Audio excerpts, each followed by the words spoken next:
in some ways. Forward might be sideways. It's a crab. Yeah. Yeah. You might have to go sideways to get forward. Great way of putting that. Exactly so. Yeah. Yeah. And we might be kind of inclined to have the shell. Yeah. You know, but we can nurture things within the shell, grow things within the shell. Yeah. And tend things within the shell that later may be ready for the sunlight after we've, you know, gotten some nutrients in with the seed to make it grow a little. Right. Some growth happens in the dark before it comes to light, for sure. Yeah. So it's interesting. We're at that top of the year. We just had our solstice, our summer solstice. How was your summer solstice? It was pretty nice. It was pretty nice. I had family in town. I discovered I have a whole section of family in Detroit that I didn't know about. Wow. Kind of fun. I'm going to go sometime and go kayaking with them. So you do have a new beginning in the area of family. I do. Yeah. Super fun. That is fun. Met an uncle I'd never met before. That's cool. Yeah. Actually, yeah. And I've been enjoying my new grandbaby. So there you go. Pushing a stroller around again for the first time in many years is kind of fun. It's kind of fun. Kind of fun. So lots of new beginnings. I hope everybody's getting some, you know, that lovely part where we get the full sun. And I doubt we have many listeners from Australia. I think we only have like 10 or 20 listeners anyway, so I'm not going to worry about it. Yeah. Here in the Northern Hemisphere, we're in full sun. It is the heat. Our southern winds are opposite. That's right. That's right. Those, I think the symbols are interpreted very similarly. Yeah. You know, it's not like the sky is telling us different messages. No, the stars are the same. It's just how much sun you get that's different. Right. And the moon is. Shall I show our chart? Yeah. Okay. Let's share it here. Here's the chart. And I'll just kind of start at the beginning. Again, this is the June 28th. It's the new moon in Cancer. It is square Jupiter. And so this new moon encourages expansion. And because it's a Cancer new moon, maybe that expansion is coming through some kind of nurturing, some kind of protective, or as we just talked about, something going on, growth within the shell a little bit. Mm-hmm. And I put a couple of broad interpretations here for us to take a look at. We'll get into this a little deeper. The new beginning of the new moon can be nurtured by expanding initiatives through trial and error. And that's the square. The trial and error part is how we try to turn the corners, you know, with the square wheels. Sometimes results in trial and error. Yeah, yeah. It's not always easy to go in the corner. Say again. False starts. Yep. False starts. On the positive side, we've got a lovely Venus making an aspect as well. Expanding initiatives with love and care can trigger greater appreciation. Let's see that Venus. Yeah. Okay. So Venus is sextile to Jupiter. Right. So we've got a sextile with the Venus and a square with the new moon. So it's kind of an interesting configuration here between Jupiter and Venus in the big positive, and the moon itself in aspect with Jupiter, which is also a positive big new beginning for somebody somewhere. That's what I'll listen back to. We're coming into, and there's a reason why Pluto and Mars is also circled here, is we're coming into a big old T-square in just a few days, and we're feeling it now. Oh. So it's building up now. It's going to be the 30th and the 1st of July, and then it'll last for another, you know, we're still going to feel it after that for some time. And what it'll be, it'll be Pluto and Mars, but Yeah, What's the rest of the teaching? Mars at the fulcrum, Okay. the moon at and Pluto on opposites. Oh, that'll be interesting. Okay. So let me kind of go through the written part of that, and then we'll come back and look at the chart again. So how can you expand and deal with mistakes, problems, and changes in a caring way to create stronger bonds? So if we pull those Smart. two together, yeah, for the Venus, kind of coming to the bonds. Mhm. Time frame, 1 month, the new moon in June 28th through the full moon in Cancer of January 2023 gives us a longer time frame of how long we're dealing with these energies. Right. So again, we've got a moon that is emotional, reflective, receptive, the yin, sort of negative, passive female, and the sun, which is the ego, the illumination, light and life, illumination, integrity, strength of heart. Those are together conjoined in Cancer, the sign of home and health, family, tradition, emotion.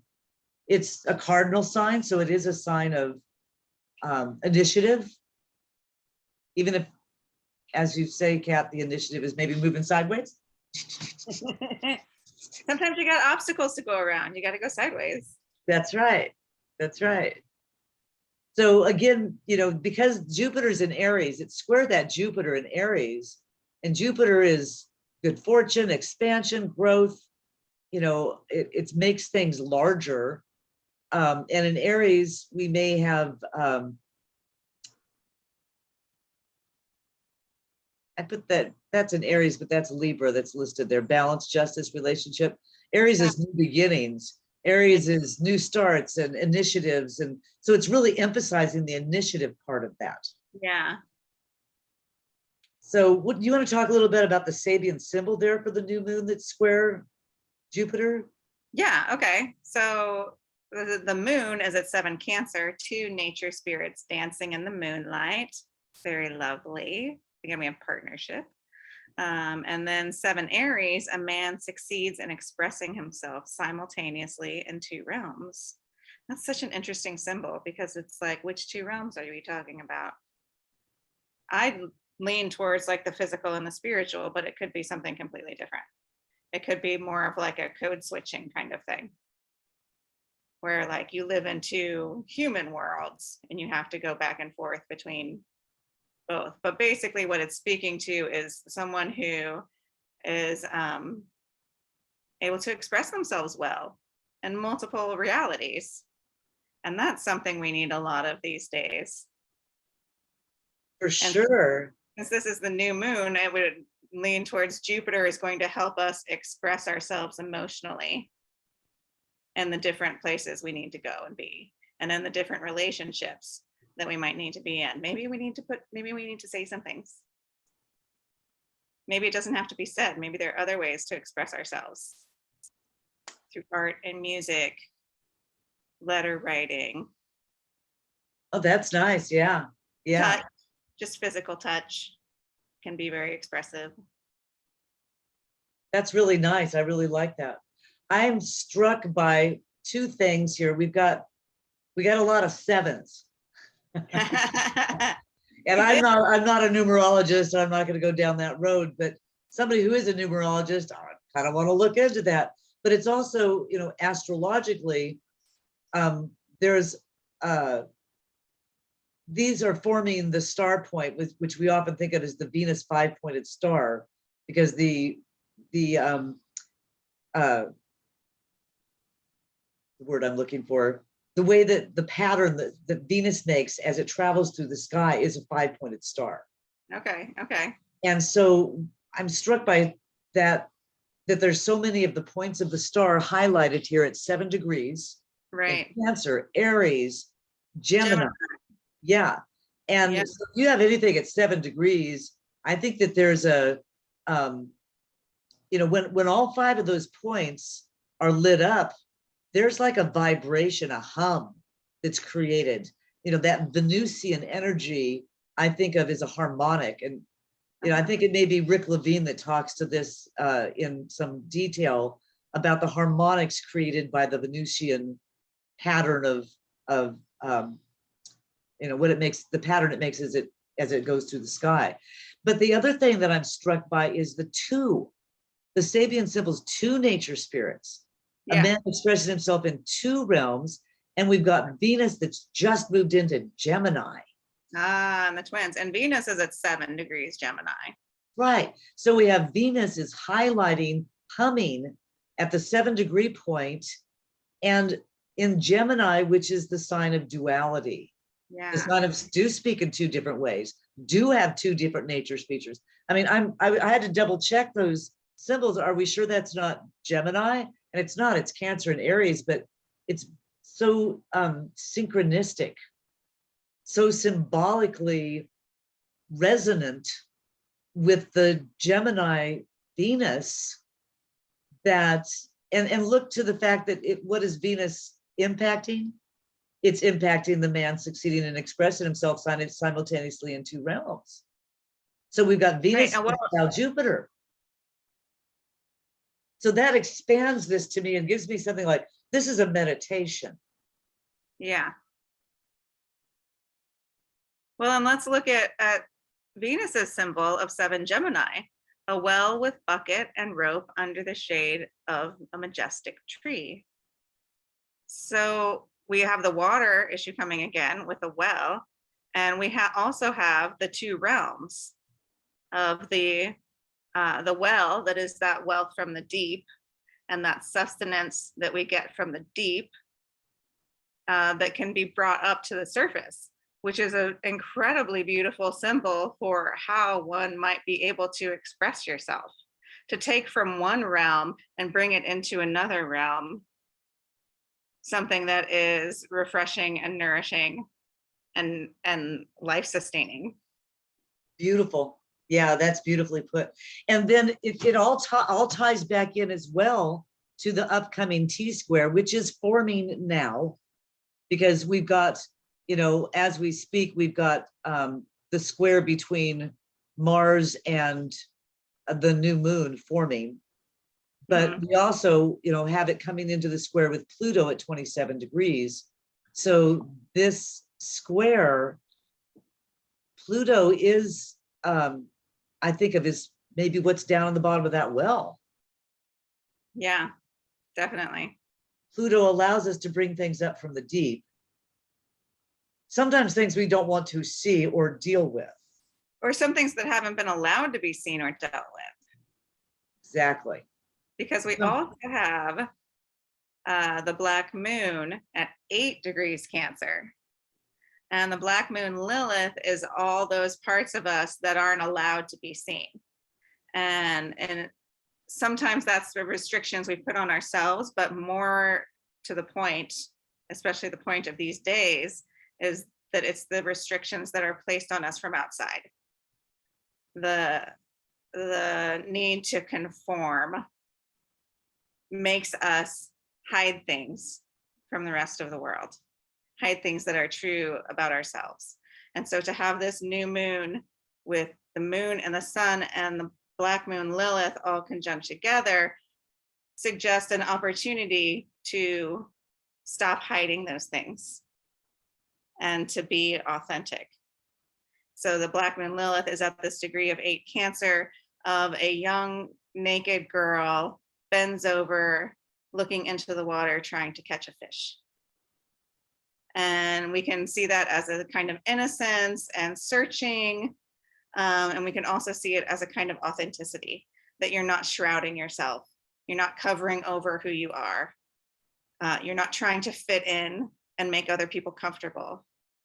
You're just being yourself, your natural, authentic self. And that is black moon energy. Yeah, and so, the fish is slippery. As should be all of our authentic selves, because we are multitudinous people. Exactly. Yeah.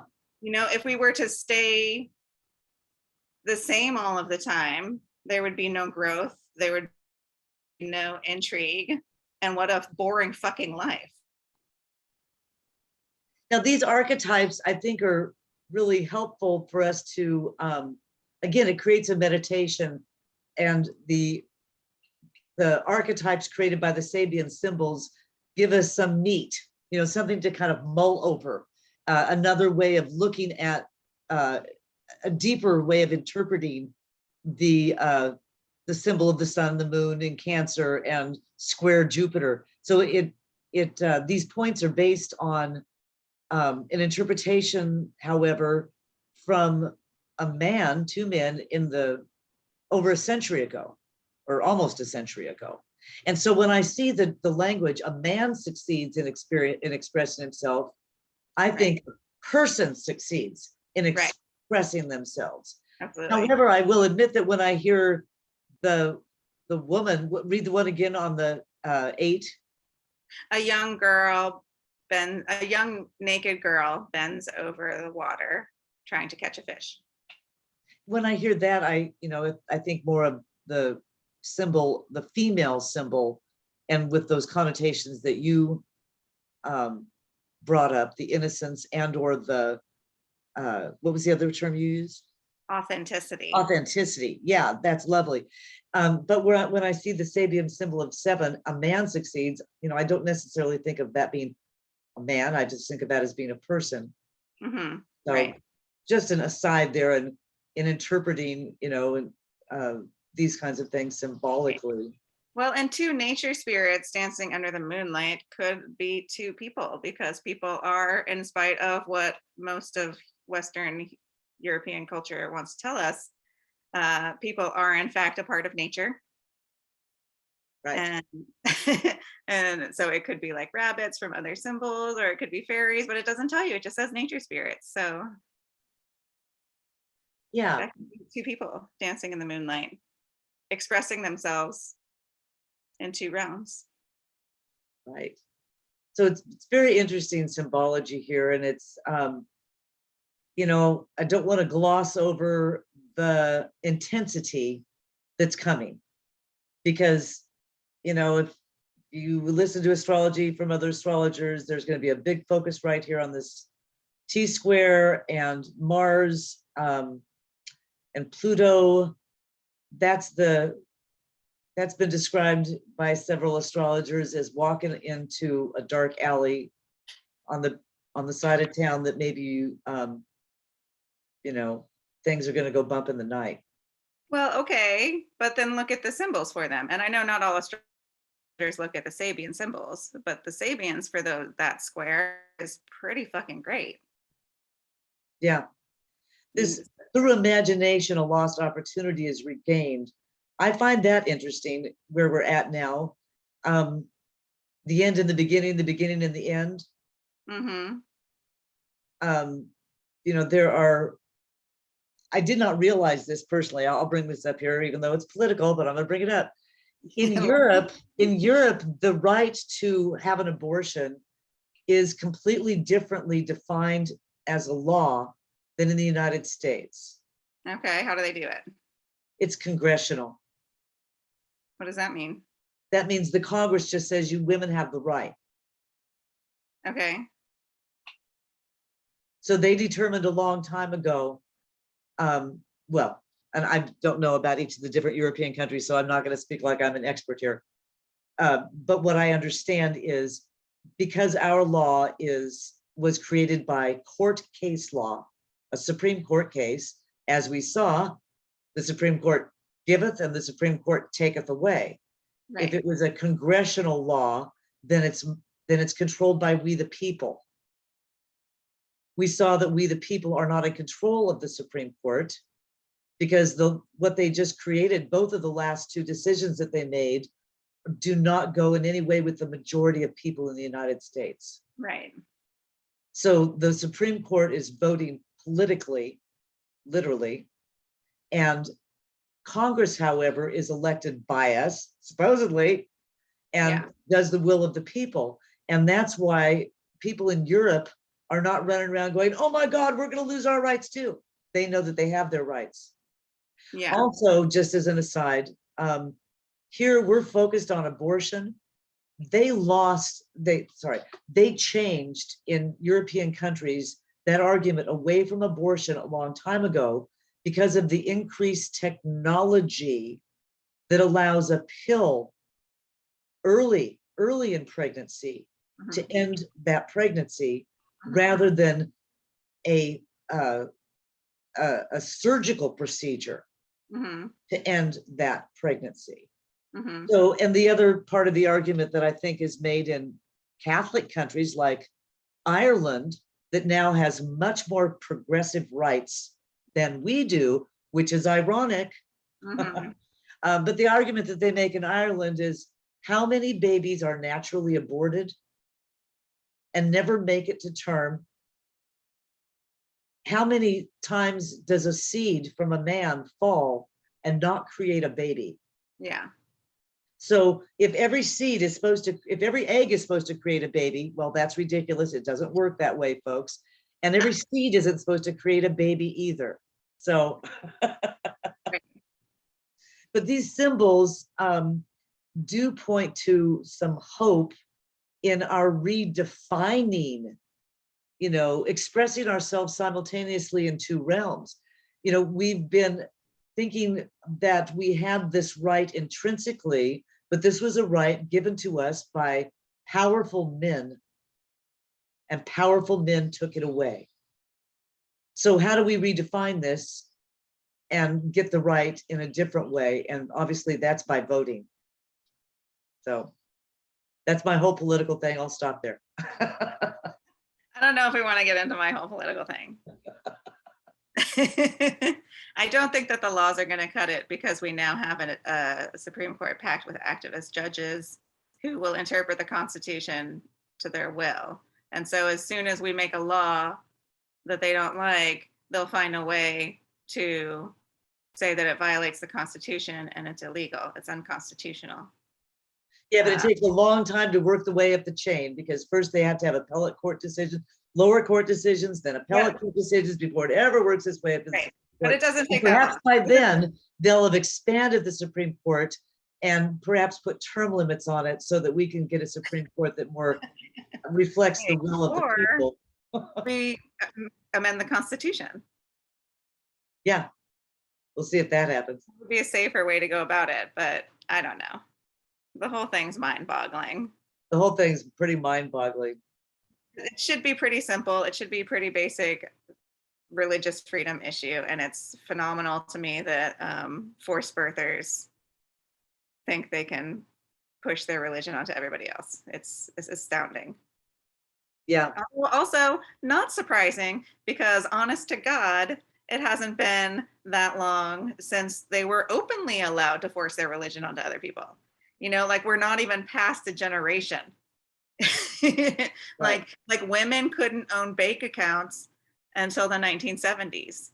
Men were legally allowed to rape their wives up until like 1994.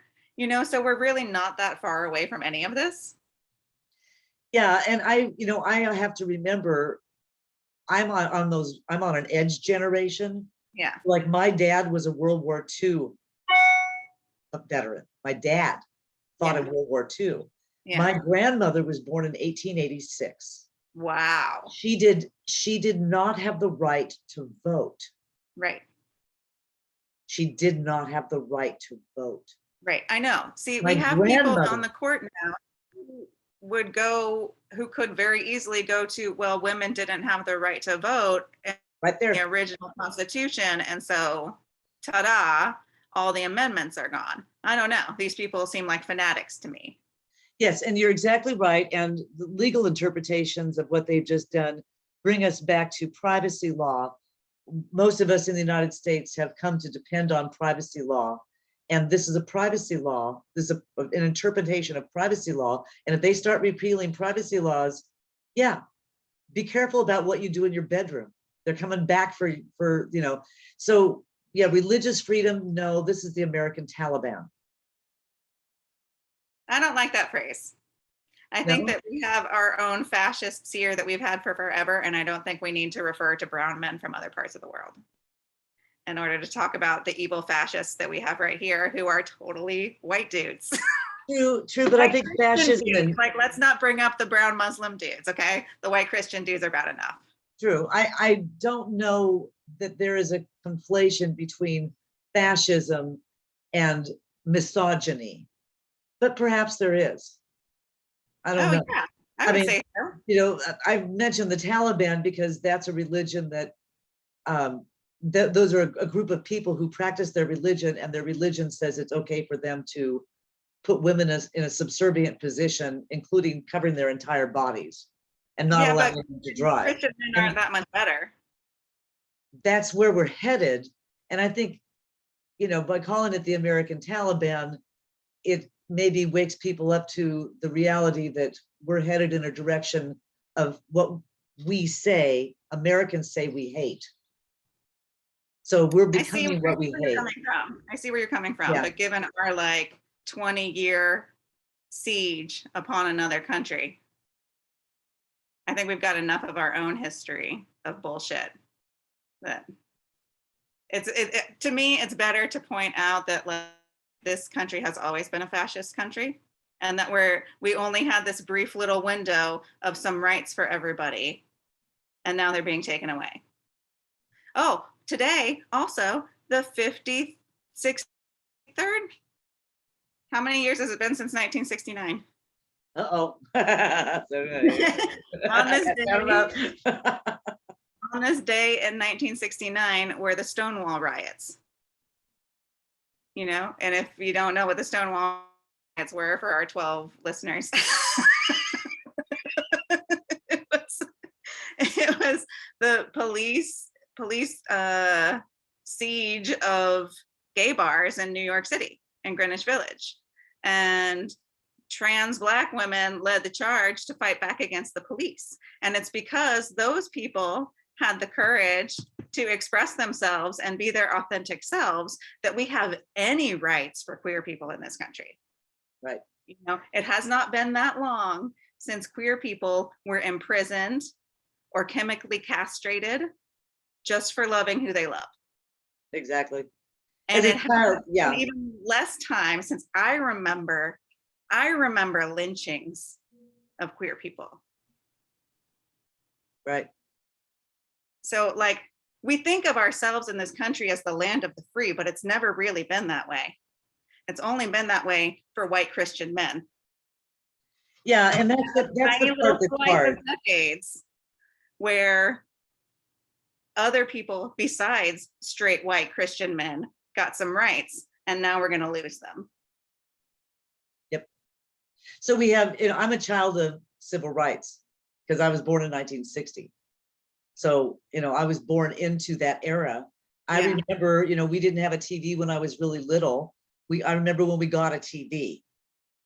Okay. So, I mean, it's like a new kid, you know, oh, my first cell phone. I remember when I got a TV. Right. And what was playing on the TV? Race riots. Uh-huh. When I was in high school, there were race riots. Yeah. In the 70s, we had race riots. And so, and I had to, you know, my sister and my dad argued intensively about racism and women's rights in the late 60s and the 70s. So I'm literally a child of the Civil Rights Act of 1964. Its passage was really, you know, in my face as I was growing up. And so, and also because my dad was a World War I vet or World War II vet, he talked a lot about the Holocaust. Yeah. He toured Auschwitz. Oh, he was there. He saw it. So nobody could tell him, oh, this didn't exist. You couldn't be a Holocaust denier to him. And you can't be a denier of a need for civil rights to me or to you, because, you know, we've been around, we've seen this. But what I experienced when I was teaching was young women, including young Black women. One young Black woman told me in a class, we were talking about civil rights, and she said, you know, we don't need affirmative action anymore. I have as much rights. I've never been discriminated. She was a beautiful young Black woman. She was Black. Mhm. And she said, I've never experienced discrimination. And it took everything I could to refrain myself from saying, honey, you will. And Yeah. I'm sure she has, because that was 20, 25 years ago. I'm sure she has I'm sure she experienced has. discrimination. And I heard so many young women say, while I was teaching about sexual harassment, and if you read sexual harassment law, you realize pretty quickly it's kind of weird. Mm. Meritor versus Vincent, that was one of the first landmark Supreme Court cases of sexual harassment. She had been having sex with him for years. Oh. When she finally filed a complaint and said, I can't do this anymore, Mm. she won. It became a landmark case in defining what we call now quid pro quo sexual harassment, because Mhm. she knew, and the jury knew, if she ever said no, she was out of a job. That's right. That's right. And so when people look at that, well, she had sex with him, well, how's that sexual harassment? Because she wasn't allowed to say no. Yeah. And that was only 20, 30 years ago. We're not that far. This was the 90s. We're not that far, as you pointed out, into having rights. It was my grandmother that couldn't vote. Right. My mother had no birth control. Right. So My mother-in-law was in college before she was allowed to wear pants to school. Right, exactly. So these things are lost on young women today. They are. And I'm sad to say this, but I am angry at young women for believing that, oh, these were God-given rights. No, they were man-given rights, and the men took them away. Well, and they're not even man-given rights. They're people demanded rights. They don't give us rights. We take them, and Yeah. then they take them away. Yeah. So how do we get to a point? There was a lot of men that stood along women to fight for the right of vote, and also the right of abortion. And Yeah. there were a lot of white people that stood next to Black people to fight for civil rights and rights for people of color. Yes. And there's a lot of straight people that fight with gay people and trans people to make sure that we have a country that's inclusive of everybody, and that our children, whatever they are, can be whatever they are. Right. But we're, as you pointed out, there's a wave that's pulling us back. And I think that that's where I look at astrology to be helpful, because it helps me to identify that this is not permanent. That's right. That's right. And we might have to move sideways a little bit as we move forward, but this is not permanent. We can be multiple nature spirits dancing in the moonlight and celebrating our authentic selves. Exactly. So there's a lot of anger there now. I think I'm glad on one level that young women have realized that this right is a right we all have to fight for. And I'm horrified that we all have to fight for this right. Right? Right? Yeah, I mean, it's really frightening that we could go back to this place. I'm going to pull up our chart again so we get off of this topic a little bit. We might want to edit some of this out. I know that. Yeah, we might, and other people might appreciate it. It's hard to tell. Maybe our 12 viewers appreciate what we have to say. I guess they do. So let's take a look at the actual chart again here. And so Pluto in this mix, Pluto coming in here to square Mars and the moon. What's your feeling about that? Well, I was just looking at the symbol for where the moon will be. You want to hear it? Yeah, tell me. 27 Cancer. A violent storm in a canyon filled with expensive homes. Oh.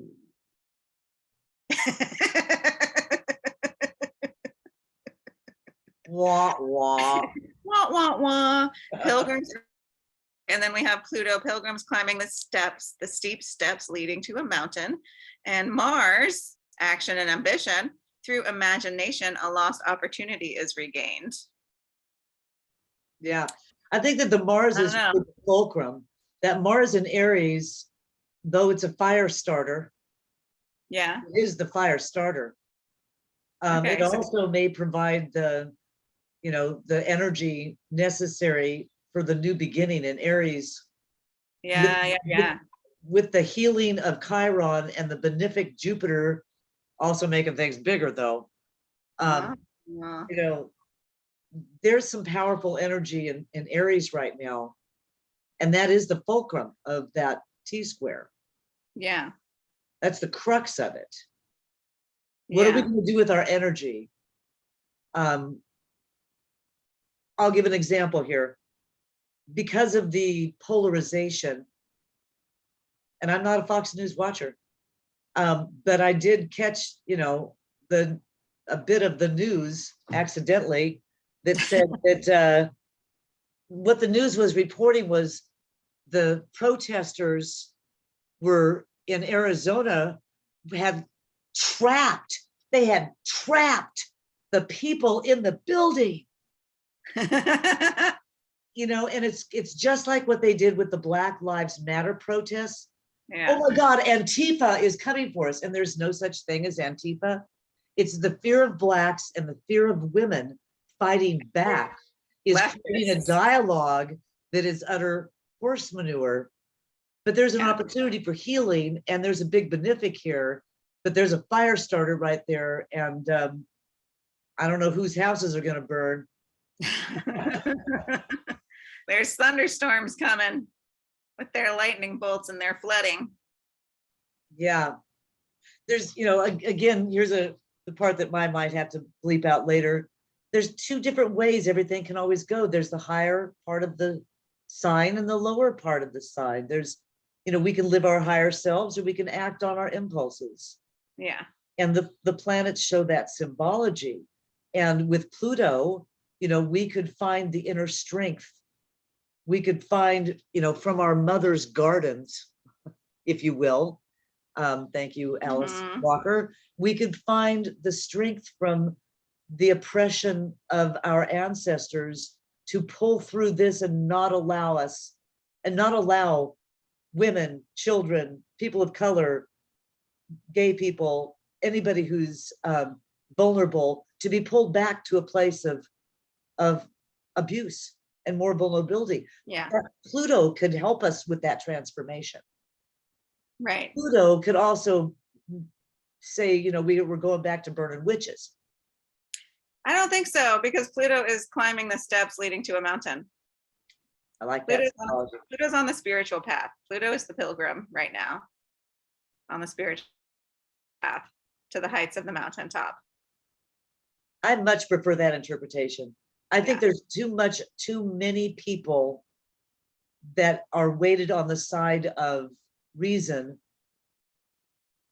and love and tolerance, and too few people weighted on the side of hatred and intolerance and pulling us back, that if we actually pull together, we'll be able to pull beyond this. What does that Venus say to you? Venus and Gemini,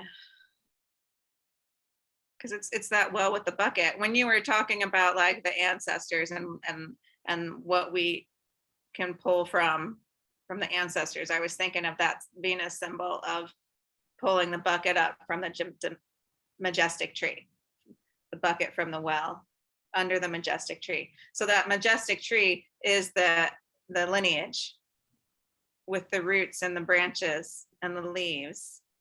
And so we dig down into what's in the roots and bring that to the surface. And it's the love of the people who came before us to give. They're the ones who gave us the rights that we have, not the men in the government. It was the women and Stonewall in New York in 1969.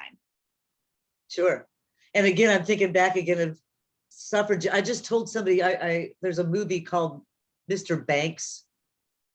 Sounds familiar. Tom Hanks. I think it is. Yeah.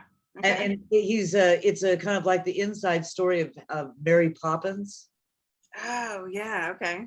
And it's the story that she was really writing was all about Mr. Banks's transformation.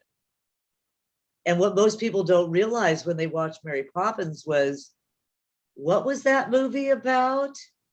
The mother is a suffragette. That's right. Why is she a suffragette? What's her husband doing? What's this about flying the kites? There was that was over 100 years ago. We're talking about a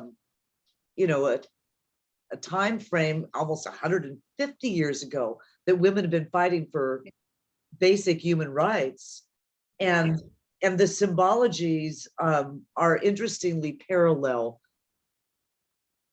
with the suffragettes then, and still having women in the same role, still fighting for equal pay, still fighting for the right of our body, still fighting for privacy to do what we want in our bedrooms.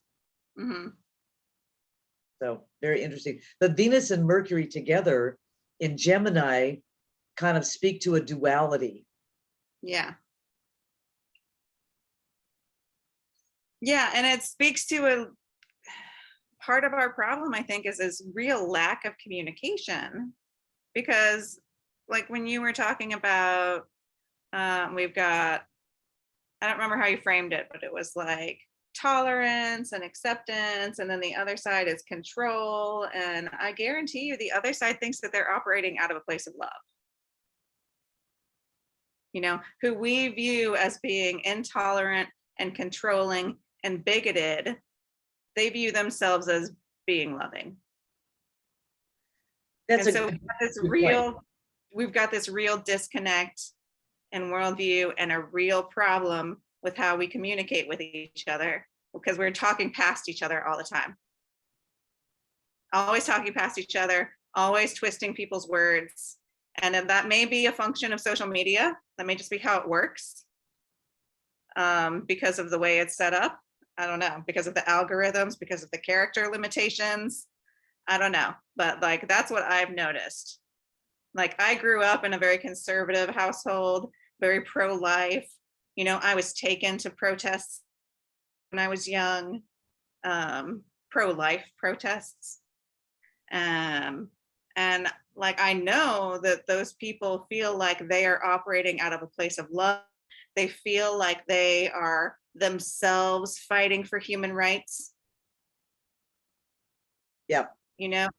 So there's just this, like, we are not succeeding at expressing ourselves in two realms. I think you've really made an important point, and I heard it articulated similarly by Achyuta Baba, who's a Buddhist astrologer. Mm. And he said that Mars Pluto can also be interpreted as the hero quest.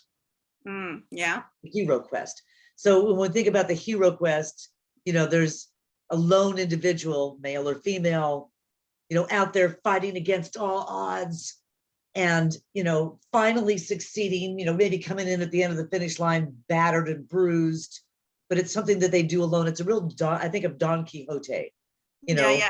fighting the windmill, with my spear, I'm fighting the windmill. Maybe I had a trusted assistant, but it's really just me fighting the windmill, and it's a losing battle. And if I win, it's like there's the hero's story. But he points out that there is that same symbology has an opposite manifestation in the lone shooter. Oh. And it's exactly what you said. That person who goes and grabs their gun and goes out to, create mayhem in their own mind. Right. What's going on?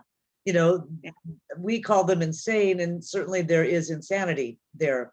It is the insanity of the wannabe hero who cannot, Right. who instead is the opposite manifestation of the hero, the anti-hero. Yeah. And both of those, I think I can't help but think of what's going on in Ukraine, and with Russia intensifying. And Russia, we're fighting Nazis. Well, we know that's bullshit. The president is a Jew. I started to read some article where they called him Captain Zelensky, and I went, wait a minute, why are they calling Captain? Because they're disregarding him.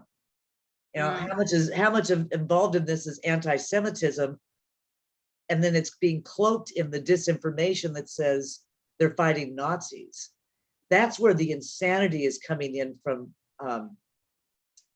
the illusion. And we have to keep in mind, we also have Neptune stationing retrograde right now. Neptune's Yes. been in this mix, right?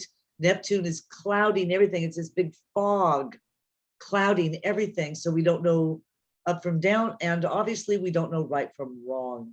Yeah. Yeah. It's hard to know. It's hard to know the truth these days. Yeah, truly is. The other thing is we've got coming up in a little bit, I guess I'll go back to the share again. This, in a very short amount of time, Mars is going to truck right on in here into Gemini. And what's it going to do? Mars and Uranus and the North Node are all going to go change. Here's the energy to change. Sudden change, super duper change, big old change. Earth sign, so maybe it'll last. Yeah, I'm a little disturbed about the canyon fire and you know, this Why? You're not rich. Exactly. You do live in a very nice house, though.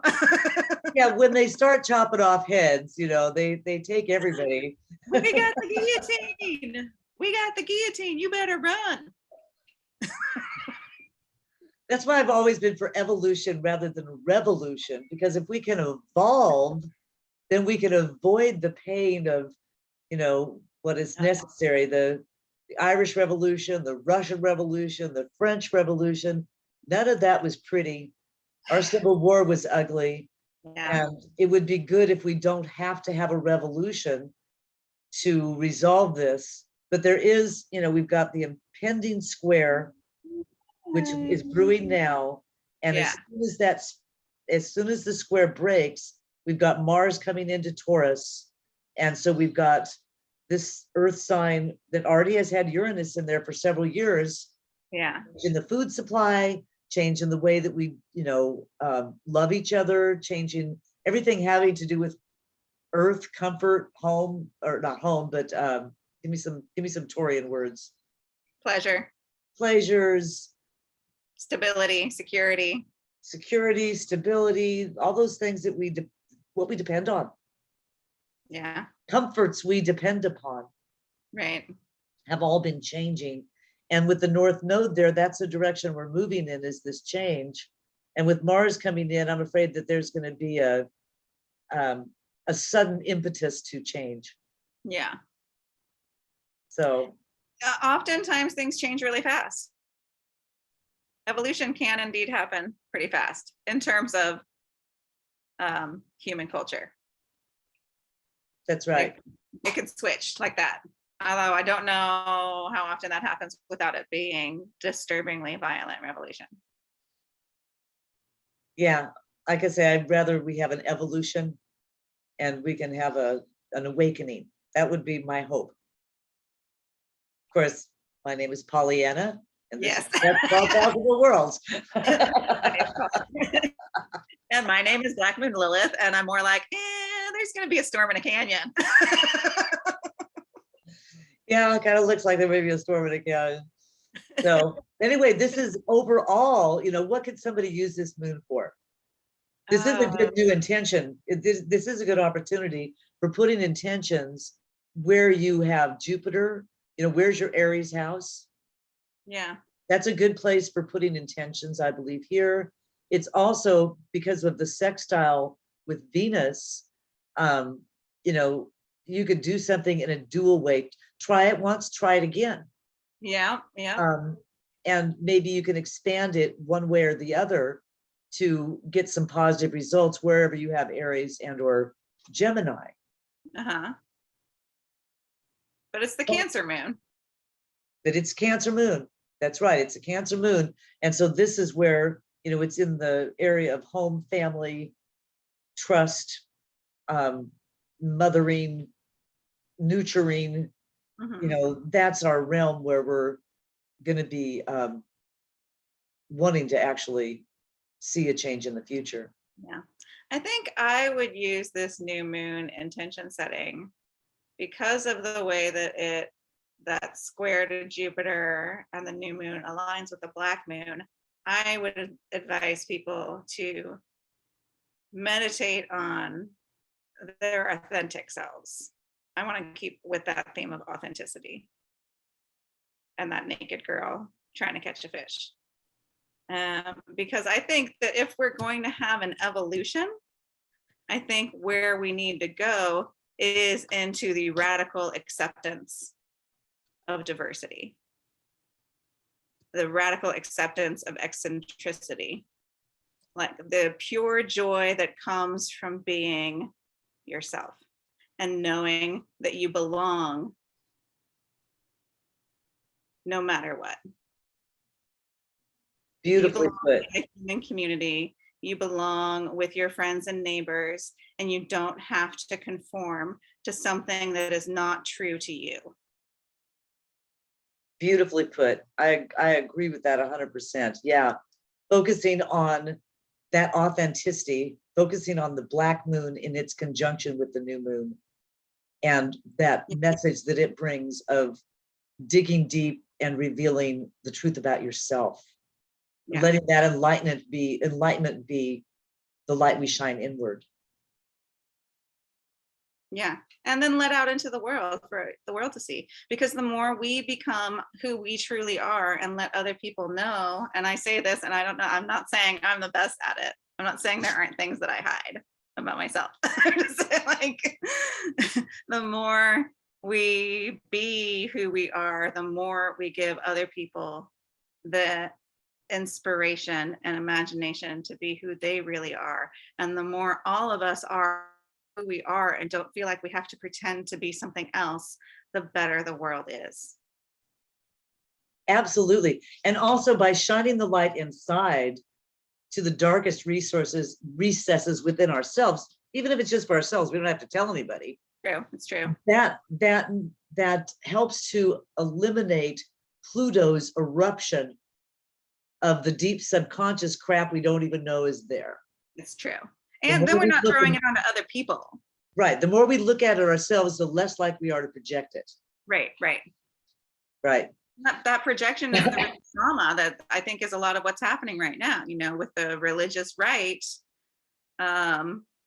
like feeling so much shame. They're steeped in a world of shame, and like I spend some time on Twitter, just seeing what people are discussing, how people are discussing things.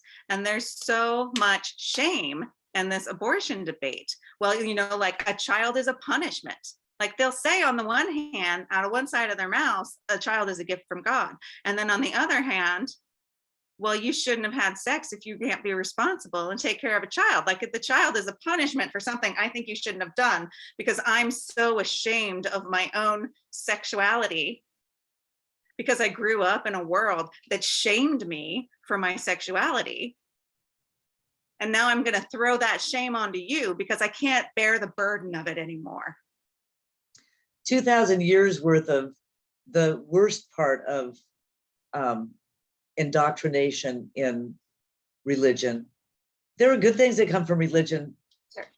There are, but when we look back through the history and we see, what happened with the Catholic Church and pedophiles, and we see the shame that comes from, women just from owning a female body. Yeah. Just from owning a female body. That kind of negativity has been perpetuated far too long. Yeah. It's been perpetuated. There's nothing useful about shame. There's nothing useful about shame. Okay, I take that back. The only thing useful about shame is when it's a temporary thing directed at people who want to be leaders of a community to humble them. Okay, I'll give as a sort of ritual, like to keep them in their place. You are not all powerful. You are here temporarily. Your power is temporary. We can knock you back down to the level of everyone else anytime we want. But to shame people just for who they are or the choices that they make of what's right for them and their own personal lives. Like, I'm done with it. No. Right. And again, I think that's how the majority of people feel, is we won't go back. Yeah. We won't go back. We won't go back. Because where this backwardness is taking us is not to any good old days. No. That's an illusion. And that's where Neptune comes in again, an illusion that things were somehow better in the past when strong white men ruled. And now there's a fear For them. that's not the case anymore. And the reality is it's not the case. It's not the case. It's never Not the case. And it's and I love many white men, and not all white men feel this way. Absolutely. But it is a fear that is going to have to be moved beyond in order for us to get on the other side of this. Yeah. You're right. You're absolutely right. Well, I think we probably said enough to scare people. There's reasons there's only 12 people that watch us. Well, this discussion is happening every place, in all circumstances right now. And, you know, where we can open up a dialogue and help somebody through our words, I hope it does that. I hope that something I say can help somebody at least feel like, yeah, I feel that too, or she's articulated exactly what I don't feel. Now I can articulate it better for myself. Because, you know, whether it's one way or the other, again, we're talking about in a big way what these symbols are showing, and those symbols are universal symbols, and we're all dealing with them one way or another. Right. So happy new moon to everybody. I hope that you take time to think about what authentic parts of yourself you might not be wanting to acknowledge, and consider that those parts of yourselves might actually be a gift you need to give to the world. beautiful. I love it. Shine that light in and out. Thanks for joining us. Bye. Bye.